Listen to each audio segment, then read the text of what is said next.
Joan Quinn is the former West Coast editor of Andy Warhol's Interview magazine and society editor of the Herald Examiner. Her cover stories are seen in Venice and Detour magazines, and she is a contributing editor to Angelus magazine. For the next half hour, Joan will bring you inside news and views on society, art, film, and the exhilarating worlds of these multifaceted people. Here is Joan Quinn. Welcome to Joan Quinn, etc. We'll be talking to designer Bob Mackie and entertainer Al Martino. Both have experienced the glitz of Las Vegas, and we'll find out how. Bob Mackie has been designing extravagantly gorgeous costumes for Broadway, films, and television for more than 2 decades. He's won 5 Emmy Awards and has been nominated for 3 Oscars. But making glamorous gowns for Carol Burnett, Cher, Diana Ross, and Madonna just must not have been enough. Obviously, Bob wanted more. He wanted to be challenged. So after 20 years, what did he decide to do? What did you decide to do, Bob? Oh, if I only knew. I decided to go to 7th Avenue and see what would happen there if I tried a little of that. I didn't break all my ties in LA, but I did want to do different things. It was sort of a midlife crisis, you know. What a job you took on. 4 it's collections? Hard. Well, collections and bridal collections and belts and eyeglasses and all this stuff that I've been doing lately. How did you make the transition from the theatrical world to the real world that we live in, clothes that we have to wear? There wasn't much transition, actually. I just jumped right in and did it, and then, of course, I found out later that there is a difference. There really is a difference. Well, you're a glutton, I guess, for work, because you have to do 4 collections a year, just talking about the clothes. Well, there's just no choice. I mean, you have, if you're going to do a collection, well, I do 3 big ones every year, and then I have all my small ones along with it. What are the 3 big? Tell us what 7th Avenue. The spring and summer, and then, of course, fall, winter, and then, of course, resort, which is a smaller one, but it's still a very important one. It's that early spring group that... So you actually put on a show in New York? A huge show, yes, we do. In fact, I think we're going to see some of the fall show today, maybe. How do you do it all? Do you have assistants? Well, I have a few assistants, but basically it comes out of my head, and I do it, and I tell everybody what to do, and they think I'm crazy, and I say, well, just do what I say, it'll be all right. But it's a big undertaking every year. Along with, you know, and this collection, that one big collection I show, sort of bounces off all my other licensees and everything. Everybody looks at that and they say, oh, look at that, that'll make great belts, and that'll make great this, and Bob, can you do this and can you do that? So I have to do that every season to be an impetus for the rest of the season, really. You talk about licenses. What does that mean? Well, a license, I guess I'm a licensee, or however it works. What happens is a company buys me for so much money and my talent to do a line for them. And if they're like a leather company, a belt and whatever company, I'll design belts for them, and then they manufacture it along with their other line. And it has your name on it? It has my name on it. So I'm very careful about which ones I do. I do a line of lingerie and sleepwear. I do belts, I do eyeglasses, I do bridal. How do they find you, and how do you decide you like them? If they like kind of what I do, they like what they see there, they think maybe I would be good for them and help them along. And it's good for me too, because I make, you know, it's more money. The high-end couture lines don't make a lot of money. It's all flash and it's all very wonderful and luxurious, but basically you need your licensees to you know, to pay the bills. Is that fairly new in the design world? Well, it's the last 20, 30 years. Oh, it's that long? Yeah, well, name things. You know, when Pierre Cardin started putting his name on everything, and I mean everything. I only put my names on things that I really sort of have control over, that I know what it's going to look like. Otherwise, your name's not worth anything. So it really is an influence from your clothing line. Yes, it is, definitely. So you have to set the pace with the one collection, and then they all kind of follow through, and I followed through myself. I said, oh, we could do that in the lesser line. I have a line called Bob Mackie Boutique, which is all made in China, but all the samples are made here, so the labor is much cheaper, but it's still, the quality is very good. Where do you design everything? Well, I did on the plane, on the hotel rooms. This year I've been promoting my fragrance quite a bit, so I've been out on the road a lot. And That's a license? that is a license. Is that called a license? Yes, that is a license. I'm working with a fragrance company called Riviera Concepts. I see. Well, but with but you know, it's like anything. I get a percentage of of how much we sell naturally. But when you say you look carefully to see if you want to put your name on it, how do you know from a perfume company? Well, yes. Well, they came to me and wooed me, you might say, and it was something that I've wanted to do, but I've been sort of. I'm careful, you know. I didn't want a fragrance that I didn't like, and I didn't want to be with a company that wouldn't promote it, which is very important these days. So you have to talk with them, and you have to see what they have in mind, and they, they tell you all the good things, and then you ask them all the bad things, and then hopefully you come together. There's a lot of things that we've had meetings on that haven't, panned out at all. Well, you'd be amazed. And we happen to have we this do, because yes. I love this. Tell me just about the design, because it's very. I'm going to put a little bit on. Well, the design of the bottle was designed by Pierre Denon, who's designed probably 80% of the bottles you see from France.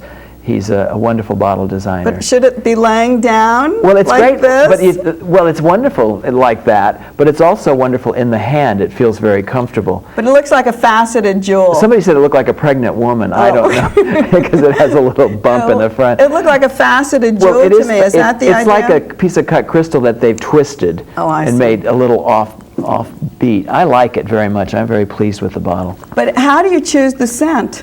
Well, that's the hard part. You have long meetings where you talk about what you don't want and what you do want, and it's just all words. It doesn't mean anything because you can't smell words. So, and all these people from these companies, these special companies that develop scents, and this was developed by IFF, which is, I don't know what those initials stand for, but anyway, it's a very famous fragrance development company. And a lot of different people submitted scents, and of course some of them were just awful. I see. And you try them, and then you can't smell anything because you smelled, 16 different ones. I see. But this one was after a couple of false starts. This one came in one day, and we were going to, well, all right, well, let's try some more. And it was like, I think we've got it. This is it. This necessarily isn't something that would come out of your dress design, but it is your personality, I Well, guess. it has to be, it has to be part of that. It has to be right for the women that wear my clothes. Except the interesting thing about it is it's right for a lot of other women besides, which is Who don't nice. wear your clothes. Yes. We have there are women that spend their days in T-shirts and jeans. That isn't what I do at the moment. but So it smells great for a smells good. T-shirt and jean Yeah, it's nice. person. Listen, it's nice to smell good no matter what you're wearing. We have a clip from your fall collection, and we'll just see it right now, and maybe you'll tell us a little bit about what we're seeing. Okay, sure. We'll watch the clip from Bob Mackie's fall show. Well, this fall, I always have an inspiration, and I decided to do my whole finale red, so you'll see these are all red clothes. But this year, my inspiration was Cole Porter. It was his birthday this year, and I decided to use Cole Porter as my inspiration. Well, that's very odd when you have something that isn't particularly visual as an inspiration, but I thought it would inspire me, and it did. I did a lot of research, and if you notice, like right there on her hips, there's a whole kind of like old-fashioned deco design, and I started looking at old deco jewelry, diamond jewelry, and a lot of my embroideries are based on that, and I found it very inspiring. It looked a little Josephine Baker. Well, that girl, doesn't she? She looks wonderful. When we got her together, we said, gee, you look like Josephine Baker. It wasn't planned that way. That was quite an influence too, Josephine Baker. She was lots a of huge influence, and Africa was a huge influence at that time. So it's not really, I'm not really doing 20s or 30s clothes, but they have a little bit of that nostalgia about them. And see, these are all very deco looking, these little dresses. And I did a lot of boots and little short haircuts, and we used these little bobbed wigs, and had kind of that look, but I didn't want to do period clothes per se. Do you choose certain colors? Well, I did all jewel tones in this particular collection. A lot of black, a lot of royal blue. Oh, here comes the bride. You're wondering what's happening now. She's making her entrance. Do you also design the show and the music? I designed the whole thing. I get involved in every bit of it, so if you don't like something, it's usually my fault. Oh. There she is, Oh. The bride wore red. It just seemed when you have 20 women on stage in red, the bride should be in red too. It's very Chinese, isn't it? Well, kind of, yeah. They wear red, yes, when they get... So, you know, any wild Chinese women out there, here's a dress for you. Yeah, you have a built-in clientele. Can you see that walking down the Great Wall? Oh, yeah, I think it would be fabulous. Wouldn't you love to see the wind blowing through all that tulle? That is great. It was fun, though. And, Miles of tulle, piles of all tulle. All that great Cole Porter music. It was very inspiring. There she goes. Yes, from those short, flippy little skirts to the Oh, we long... had everything. We had aviator jackets with jumpsuits and everything. Everything was red on red on red. So it was a very exciting thing for me. And here, that's me taking my bow. There you are. Yes, trying not to look too fat. No. All black. Quite good, all black. you learned from the Italians. They always come out in black, and the French. Listen, I just learned from knowing, you know. I would have had a white line going down the middle if I could. That would have been a great idea. The bride wore red, yes. But yesterday when I stopped by at your studio, you had a gorgeous bride, and I'd forgotten that you did bridal gowns, so I thought she was a real bride. Oh, no, she was my fitting model. And I was like peeking around, and I didn't want to disturb you because I thought it was a client. Oh, no. We do that by the hour. We fit all these clothes. But what about brides? Your line is so expensive, I mean, I think it's expensive. Yes. For the normal person, but could a bride afford to buy something of yours? I was working for another company doing bridal for a while, but I'm no longer. Now I'm doing a line of bridal gowns myself, this will be the first year that I've done it on my own.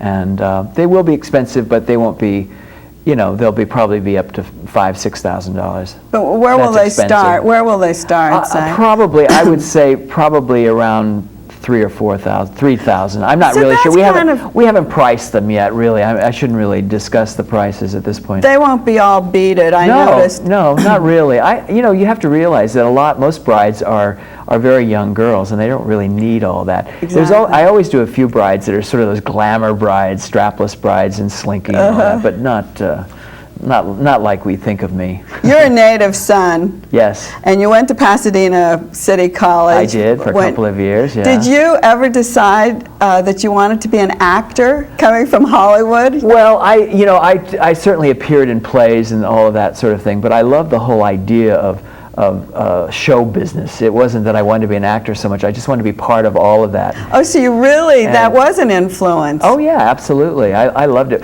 Well, what really inspired me were those old show business movies.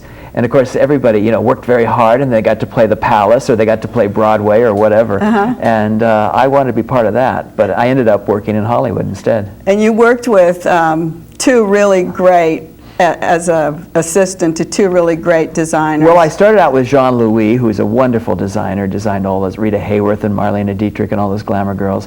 And I worked with Edith Head and Ray Agayan. I worked with him in television on the Judy Garland show. So I had a lot of good bosses before I jumped in with both feet. Very good. And we've got to be off right now for our break, and you have to go back to your studio. Right. Tell us very quickly what you like about LA. My dogs live here. Oh, good. Thanks, Bob Mackie. And thank you. Thank you very much for being with us. Love to see you, Joan. Thanks.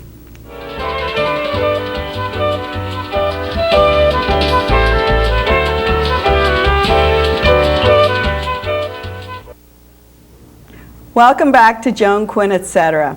Bob Mackie had to leave to do a fitting. A very glamorous woman flew in on her private jet, and he had to get back to the studio. But when we were in Las Vegas recently for the opening of Robert Snow's Main Street Station complex, we took a drive down Main Street, also known as Glitter Gulch, and someone in the car said at that point he knew what it must have felt like to be on the inside of a Bob Mackie gown with all those lights and all that glitter. But when we got back to the hotel after a little drive, we ran into singer Al Martino and his wife Judy. They were watching the show. Al was not entertaining. But singer Al Martino is blessed with a voice from heaven. He was inspired by a friend to pursue his musical career The friend was Mario Lanza. After Al left Philadelphia for New York City, it wasn't long before he won the first prize on the Arthur Godfrey Talent Scout Show. And in 1952, Martino, still a mere youngster, had a big hit, Here in My Heart. He sold millions of records and was idolized by millions of Bobby Soxers. You were so young, Al. How did you take that career move and the success that came to you at that point? I was so young. You were so young. You can say that again. That was a tough transition to make. It really was, Joan. I mean, here you are, you're 21, 22 years old, and then all of a sudden you got the #1 hit record in the country, and agents are calling you to sign you and to offer you engagements, and you never realized that kind of money can be made. And I was very fortunate, really. I was pretty lucky, quite frankly. And you see, I came from South Philadelphia, and there were many singers, like you say, Mario Lanza, and people always ask me, well, why are so many singers in Philadelphia? That is a good question. Why are there? I don't know. I'm trying to find out. Is that? I know why. Why? There are a lot of Italians there, and Italians have great voices. I don't think that's the real reason, because there are a lot of Italians in Italy. True. And a lot of singers over there too. And but the thing, Joan, what you have to do. Oh, just a minute. May I do something, please? Yes, Something's been bothering me. I was watching. Bob. You mind that? I was watching Bob. I always carry the scissors now since I watched Dead Again. You know, I've been watching. Very clever. We're on tape, though, so don't try anything with me. We'll have it all recorded. This thing's been bothering me all through Bob's interview. We could have moved him. Well, Clifford Miller from the Flower Shop made that. Thanks a lot, Norman. Thank you very much. Yeah. This is his set. Norman Stewart did the set, but Clifford made the flowers. We'll send him home with Judy now, broken, cut. But where did you go? There's a lot of singers in Italy. Let me tell you the reason for that. All right. Philadelphia, geographically, is the closest big city to New York City. Now, that's very important, because in the days of the late 40s and the early 50s, when a singer pursued a showbiz career, if he was from Philadelphia, invariably he'd have to go to New York City to pursue a showbiz career. Now, it's only 95 miles, so therefore you could grab a bus, you could take a train, or you can hitchhike from Philadelphia to New York City and still be home for dinner that same day. Oh, you forget about that. Because that's important, because if you have no money when you're pursuing a showbiz career, which none of us really had any money, we had to find a place to eat, to sleep. So if we couldn't stay in New York City overnight, we would go back to Philadelphia, and our mom and our dad would, subsidize us until we're ready to go back to New York City. Now, if you were living in Pittsburgh or Boston or even Baltimore, Washington, D.C., you'd have a little problem, because you can't get back in time because of the miles. Oh, you have a wonderful train station also in Philadelphia. Beautiful. Pennsylvania. Beautiful. Pennsylvania train station, yes. So did you use the train a lot? Of course. Sure I did. That was a 2-hour train ride from Philadelphia to New York City. But today, you really don't have to go to New York anymore to become a success. I mean, there are many recording artists in Detroit. You can become a recording artist here in Los Angeles, or anywhere in the world today. But you didn't. You went to New York. Yes, you because that was the hit. procedure. That was the procedure in those days. In order for me to get a start in show business, I had to seek out a television show, a talent scout show. Is that how you did it? Which was, in those days, was Godfrey. And after the talent scout show, that led to your hit? No, I was out of work right after that. After your a lot of record. people, hit record, that's a different story. Then what happened? Now we're talking about 2 years later, 1952 is when I had the hit. But 2 years later is not very far. Well, yeah, when you're young, it's not very far. Today, it's an eternity, you have to wait 2 years. But after the Godfrey show, I really never did any work. I mean, I did a few days on CBS, on the morning show, but then you become forgotten again, and then But remember, the Arthur Godfrey show could be a sort of a another plateau in your life. Stepping, yes. So the Godfrey show was responsible, quite frankly, for the #1 record that I had, because one of the gentlemen who wrote the song "Here in My Heart" was watching the Arthur Godfrey show and saw me perform, and came to New York City to look for me. Oh, isn't that And Joan, great? I'll tell you a very interesting story how this happened. I was sitting in a restaurant directly across the street from where I lived. I walked in to have a dinner, and I was sitting at the waiter's table. It's a table where all the waiters sit. It's a New York type of restaurant, and I sat at their table, and then this gentleman walked in and sat down right next to me. And as we were eating, he asked me where I was from, and I said, well, what are you doing in town? He says, I'm looking for someone. I said, who are you looking for? He says, Al Martino. Oh, you're kidding. Yes, true And he story. walked right into He you? walked right into me, and at first I thought he was joking. But he knew I who thought you he were? Knew, yes. And then I was convinced when the blood started draining from his face. It became white. Well, that was heaven sent too. I said you had a voice from heaven, and he knew right where to come. Never. After that hit, which way did your career go? It went sideways, then forward, then sideways, and then one day went backwards. That's what I mean by not being ready and not being prepared. I really wasn't prepared, Joan. I was prepared vocally, but not as far as a presentation, not as far as going out and presenting myself on stage or in a theater. The biggest mistake I made is when I let these agents push me out into the field, and that was the wrong thing. What I should have done was get a choreographer, a manager, someone who can present me on stage and get me ready for the big time.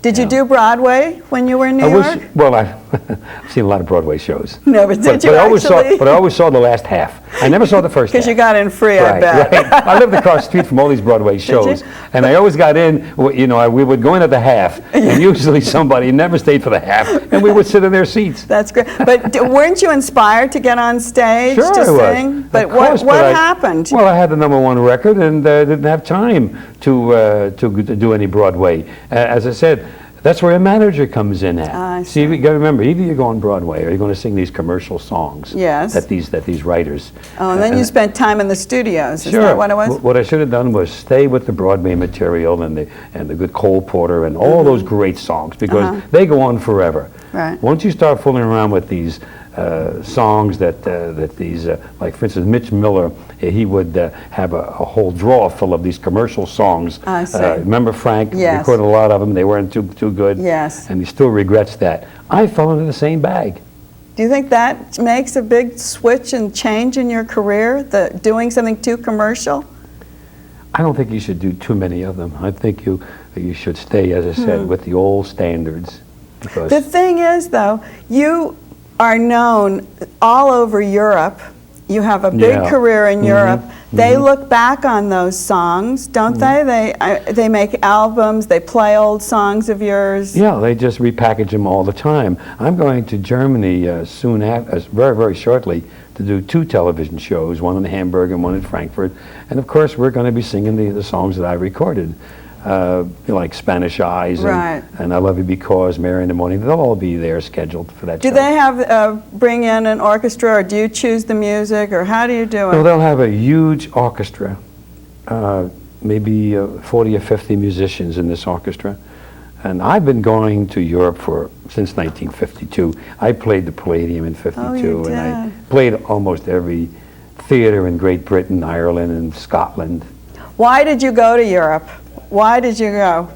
Well, that's kind of a. You've got time for that? I have a couple of minutes. Can you give me a really short 2-minute? Well, I had a manager in those days. His manager was Bill Borelli, who wrote Here in My Heart, and he was approached by a few people from New York who tried to buy my contract. Of course, Bill refused to do it, and they made it very difficult for him. Oh, I And see. they said, look, you either sell this contract or else. So when I heard about that, I these people have moved in also on my contract, the same contract I was referring to. So they took the contract from Mr. Borelli, just actually took it. And I heard about it, and I fired them. Oh. And when I fired them, they told me that I would have to leave the country or else. Is that right? So I left the country. Oh my gosh, it's like The Godfather. I have about 1 more minute to ask you, and I know you did the first Godfather. Yes. You played Johnny Fontaine. Yes. So you came back in '72 to do that. In 70 or 71, I think 70 it was made. you made but that's that. one of the reasons why I pursued that part. But you outlived Marlon Brando, and you outlived Al Pacino. Well, they don't kill singers. Is that right? Did you think there'll be a Godfather 4? I doubt it. You I know, really- because then you could be singing at Andy Garcia's wedding. That's right. Well, just very quickly, who was that part patterned after? I haven't got the slightest idea. I thought it was me. Did you make it up? Yeah. We're going to leave in about Joan. 20 seconds, but I want to ask you I know you live in Los Angeles. I want to ask you what you like about Los Angeles. It's a great place. I've been coming here since, as I said, the early 50s, and I'm here now steadily for 24 years, and I really wouldn't live anywhere else. Though my heart is in Philadelphia, too, because that's where my roots are. Cheesesteak. Cheesesteaks, right. Right, Joan. Good. We're glad to have you with us. Thank you, you Joan. so much for coming. You bet. Thanks. Thank you for joining us on Etc., and we'll see you next time. Bye.